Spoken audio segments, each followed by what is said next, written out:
Good morning बच्चों, आज हम जीओसी का यानी कि जर्नल ऑर्गेनिक केमिस्ट्री का लेक्चर नंबर 3 स्टार्ट करने जा रहे हैं। तो बच्चों पिछले वाले हमने लेक्चर में पढ़ा था टाइप्स ऑफ कार्बन यानी कि कार्बन परमाणु के प्रकार। उसमें से हमने जो लास्ट टॉपिक पढ़ा था बच्चों वो हमारे पास था क्रेल कार्बन। क्रेल कार्बन तो क्रेल कार्बन क्या होता है बच्चों कि एक ऐसा sp3 संकरित कार्बन जिस पर जो जुड़े हुए 4 ग्रुप या परमाणु होते हैं वो सभी कैसे होते हैं, अलग अलग होते हैं। तो वो आपके पास क्या कहलाता है, क्रेल कार्बन परमाणु कहलाता है। जैसे इस कार्बन की बात करें तो यहाँ पे सबसे पहले सिंगल बॉन्ड में सिग्मा सिग्मा सिग्मा, तो यहाँ पे टोटल हमारे पास सिग्मा है कितने, 4 सिग्मा, और 4 सिग्मा के लिए संकरण होता है बच्चों sp3। ठीक है, यानी कि यहाँ पे जो हमारे पास एग्जाम्पल है इसमें sp3 संकरित कार्बन परमाणु है और इस पर जो भी ग्रुप जुड़े हुए हैं या जो भी परमाणु जुड़े हुए हैं वो सारे कैसे अलग अलग। तो ऐसा sp3 संकरित कार्बन परमाणु जिस पर जुड़े चारों एकल संयोजी परमाणु या समूह अलग अलग होते हैं तो वो कार्बन क्या कहलाता है, क्रेल कार्बन परमाणु कहलाता है। तो इससे पिछले वाले लेक्चर में बच्चों इस टॉपिक से हमने क्वेश्चन दिया था इसमें कि जो हमारे पास ग्लूकोज है, ग्लूकोज का फॉर्मूला क्या होता है बच्चों, C6H12O6। तो हमारे पास जो ग्लूकोज है इसमें कुल कार्बन आपको पहचानने थे। तो सबसे पहले बच्चों ग्लूकोज की स्ट्रक्चर बनाते कैसे हैं, कार्बन कितने हमारे पास, 6 कार्बन। तो सबसे पहले आपको क्या करना है, इसमें 6 कार्बन बनाना इसमें। ठीक है, 1 2 3 4 5 और 6। अब जो हमारे पास कार्बन है उन सभी में कैसा बॉन्ड करना, आपको सिंगल बॉन्ड करना है। ठीक है, अब जो हमारे पास ये कार्बन नंबर फर्स्ट, इस कार्बन नंबर फर्स्ट पे ग्रुप जुड़ा हुआ होता है एल्डिहाइड ग्रुप और कार्बन नंबर 6 पर जुड़ा होता है CH2OH। ठीक है, इसके बाद जो हमारे पास कार्बन नंबर 3 है उसको छोड़कर बाकी जितने शेष कार्बन है उनमें राइट साइड में क्या पाया जाता है, OH ग्रुप पाया जाता है और लेफ्ट में क्या पाया जाता है, H। तो यहां से OH और H, OH और H। ठीक है बच्चों, अब जो हमारे पास कार्बन नंबर 3 है इस पे पाया जाता है, इसमें राइट साइड में क्या होता है, H और क्या मिलेगा आपको यहाँ पे, OH। तो ये हमारे पास ग्लूकोज की संरचना है। अब हमें यहां से पहचानना है क्रेल कार्बन। तो सबसे पहले हम बात करते हैं इस कार्बन नंबर 1 पे। अगर इसकी स्ट्रक्चर की बात करें तो यहाँ पे एक तो डबल बॉन्ड जुड़ा हुआ ऑक्सीजन और एक जुड़ा हुआ हाइड्रोजन। तो सबसे पहले हम बच्चों बात करते हैं कार्बन नंबर 1 की। तो यहाँ पे जो भी ग्रुप जुड़े हुए हैं उनमें से ऑक्सीजन डबल बॉन्डेड है। ठीक है, जब डबल बॉन्डेड होगा तो ये जो आपके पास है काले कार्बन नहीं होगा, ध्यान रखना, क्योंकि उसे 4 ग्रुप जुड़े होने चाहिए, वो भी एकल संयोजन इसमें। तो यहाँ पे हमारे पास अगर इस कार्बन की बात करें तो यहाँ से एक जुड़ा हुआ हाइड्रोजन और एक जुड़ा हुआ है ये पूरा ग्रुप। ठीक है, 2 और एक जुड़ा हुआ ऑक्सीजन। तो इससे इस कार्बन से सिर्फ और सिर्फ 3 ही ग्रुप जुड़े हुए हैं, तो ये कायल कार्बन नहीं होगा।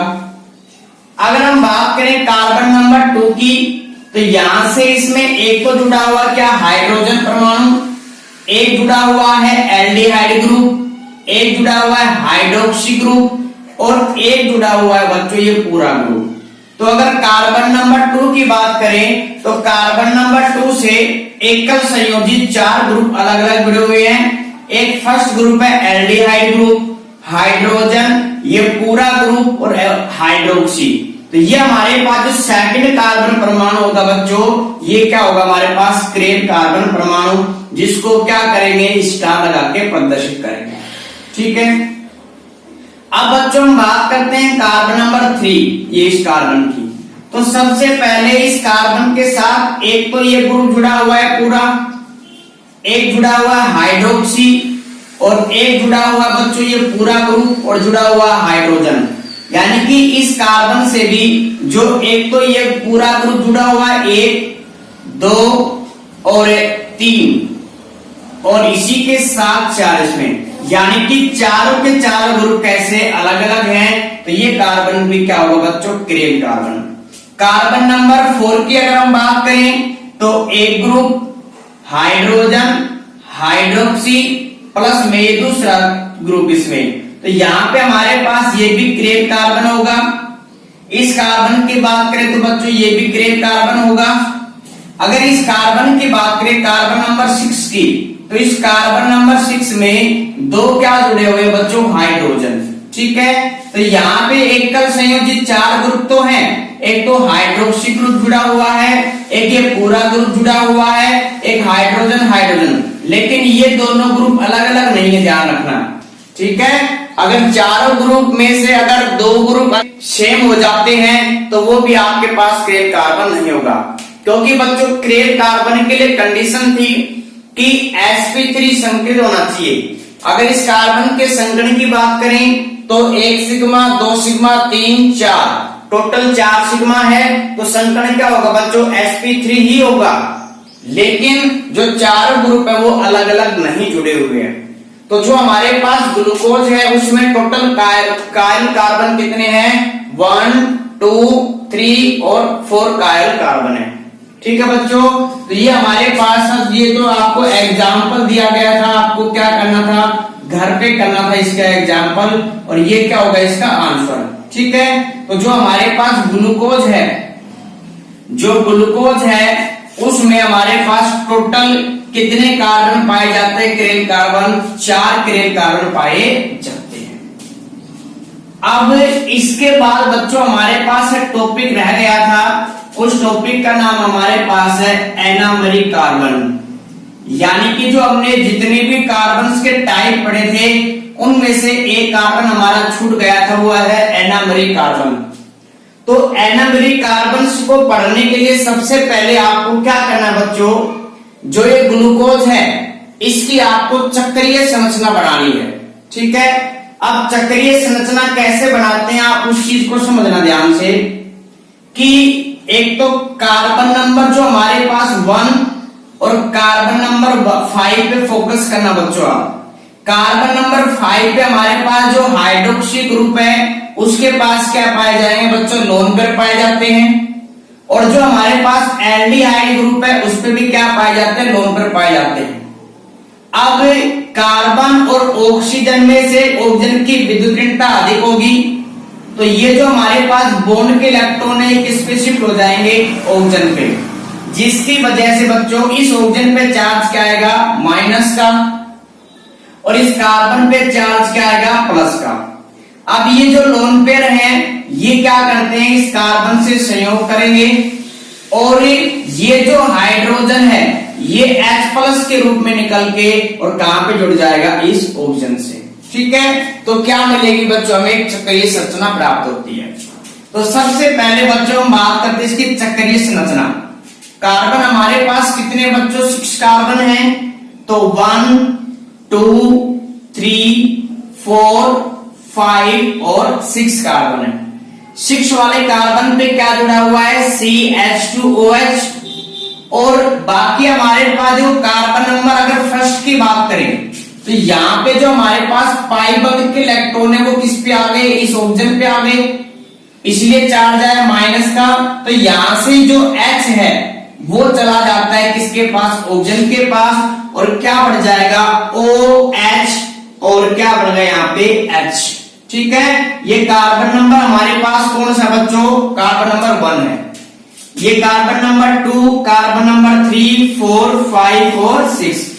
अब जो हमारे पास carbon number 2, carbon number 3, carbon number 4 में हमने किसी भी प्रकार का परिवर्तन नहीं किया है, तो जिस प्रकार आपको इस ग्रुप में दिखाई दे रहे हैं उसी प्रकार आपको क्या बनाने हैं, यौगिक बनाने हैं। कार्बन नंबर 3 पर क्या होगा इसमें कि H और OH अलग कंडीशन पे होगी, इसमें स्थिति कैसी होगी बच्चों, उनकी अलग होगी।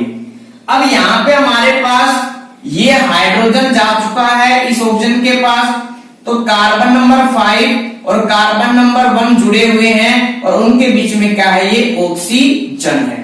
तो बच्चों इसको हम इस प्रकार शो कर सकते हैं कि कार्बन नंबर 1 जुड़ा हुआ है और किससे जुड़ा हुआ है बच्चों, कार्बन नंबर 5 से, और इनके बीच में क्या है, एक ऑक्सीजन है। अब ये जो हमारे पास S था ये इसमें ही जुड़ा हुआ कार्बन नंबर 5 से, तो ये हमारे पास ग्लूकोज की क्या है बच्चों, एक चक्रीय संरचना है। ठीक है, अब यहां से जो बच्चों हमारे पास इसमें ये एल्डिहाइड ग्रुप पे क्या कर रहे हैं, इसमें अटैक कर रहा है, तो ये जो OH है एक बार तो राइट साइड है, ध्यान रखना कौन सी साइड है, राइट साइड है। और दूसरी कंडीशन ये भी हो सकती है कि जो ये OH है वो किस तरफ चला जाए, लेफ्ट साइड चला जाए इसमें। ठीक है, क्योंकि जब यहाँ पे CHO का जो अटैक हो रहा है तो वो OH इस तरफ भी बन सकता है, इनके राइट साइड में भी बन सकता है, वो किसमें, लेफ्ट साइड में। यानी कि जो ग्लूकोज है उसकी हम एक और चक्रीय संरचना बना सकते हैं जिसमें कार्बन नंबर जो फर्स्ट है उसमें जो ये OH ग्रुप है, ये जो OH ग्रुप है ये किस तरफ मिलेगा, इसमें लेफ्ट साइड में मिलेगा। ठीक है बच्चों, तो एक और स्ट्रक्चर बनाते हैं ग्लूकोज किसमें, तो टोटल कार्बन हमारे पास कितने बच्चों, 6 कार्बन है। कितने कार्बन बच्चों, 6 कार्बन। ये जो हमारे पास कार्बन नंबर 1 2 3 4 5 और ये कार्बन नंबर क्या हो गया हमारे पास बच्चों 6 में क्या जुड़ा होता है, CH2OH। आपके पास कार्बन नंबर 5 है और 1 में इनके बीच में बॉन्ड बना है, तो फिर से आपको क्या करना है इसमें कि कार्बन नंबर 1 और कार्बन नंबर जो हमारे पास 5 है वो जुड़े हुए हैं इस बॉन्ड के द्वारा, और इस बॉन्ड में बीच में क्या प्रेजेंट है, ऑक्सीजन प्रेजेंट है। अब जो OH है इसमें राइट में प्रेजेंट है, तो दूसरी जो स्ट्रक्चर बनेगी उसमें OH किस में चला जाएगा बच्चों, लेफ्ट साइड में चला जाता है। तो यहां पे हमारे पास क्या मिलेगा, इसमें OH और H। उसके बाद कार्बन नंबर 3 है, उसमें हमेशा इस ग्लूकोज में क्या मिलेगा, राइट में H और लेफ्ट में क्या मिलेगा, OH।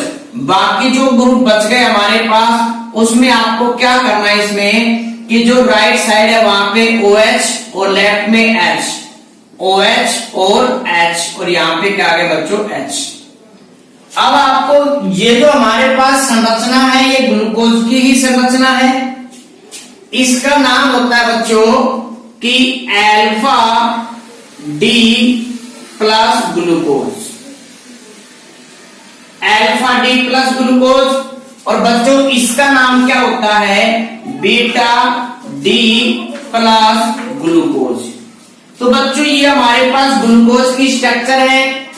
अब इनमें अंतर किसका है, इनमें अंतर है जो कार्बन नंबर फर्स्ट है इस पे जो OH ग्रुप जुड़े हुए हैं, यानी कि जो ग्रुप जुड़े हुए हैं उनकी स्थिति में परिवर्तन के कारण, यानी कि जो कार्बन नंबर फर्स्ट है उसमें OH ग्रुप जुड़ा हुआ है राइट साइड में, जब ये राइट में होगा तो इसके लिए यूज क्या करेंगे बच्चों, अल्फा। ठीक है, अब जो हमारे पास ये जो OH ग्रुप है ये किस साइड में है, ये लेफ्ट साइड में, तो इसके लिए क्या यूज किया हमने, बीटा।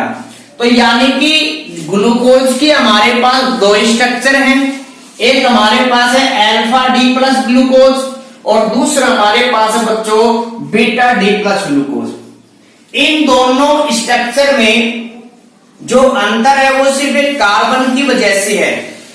तो ऐसी स्ट्रक्चर यानी कि ऐसी जो चक्रीय संरचनाएं जिनमें अंतर पाया जाता है कार्बन की वजह से, तो वे जो स्ट्रक्चर हैं वो कहलाते हैं एनामर। क्या कहलाते हैं बच्चों, एनामर कहलाते हैं। और वह कार्बन जिसकी वजह से दोनों स्ट्रक्चर में अंतर पाया जाता है वो कहलाता है एनामरी कार्बन कहलाता है। यानी कि जिन चक्रीय संरचनाओं में जिस कार्बन की वजह से जो ग्रुप जुड़े हुए हैं उनकी स्थिति में परिवर्तन होने की वजह से 2 अलग अलग संरचनाएं बनती हैं, और वे संरचनाएं क्या कहलाते हैं, एनामर कहलाती हैं। और वह कार्बन जिसकी वजह से उन दोनों में अंतर पाया जाता है वो कहलाता है एनामर कार्बन कहलाता है। तो ये बच्चों हमारे पास इसमें है, ये 12th क्लास का टॉपिक है, बायोमोलिक्यूल जो चैप्टर उसमें पढ़ेंगे। आपको ये स्ट्रक्चर बनाने इसमें तो आप तैयारी करें, अपनी प्रैक्टिस करें, और जो 11th क्लास के स्टूडेंट हैं वो भी इनकी अच्छे से तैयारी करें, क्योंकि बेसिक है बच्चों ये। तो ये थे हमारे पास बच्चों टाइप्स ऑफ कार्बन।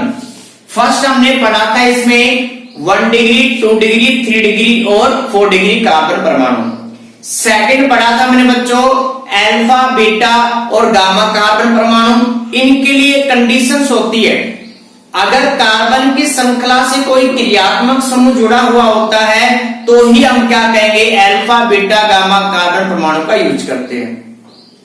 नेक्स्ट हमने पढ़ा बच्चों इसमें कि क्रेल कार्बन कि ऐसा sp3 संकरित कार्बन जिससे चारों जो ग्रुप जो जुड़े एकल संयोजी ग्रुप है वो कैसे होते हैं, अलग पाए जाते हैं, तो वो कहलाते हैं बच्चों क्या, क्या कहलाते हैं, इसमें क्रेल कार्बन कहलाता है। और ये हमारे पास था नेक्स्ट में एनामरी कार्बन।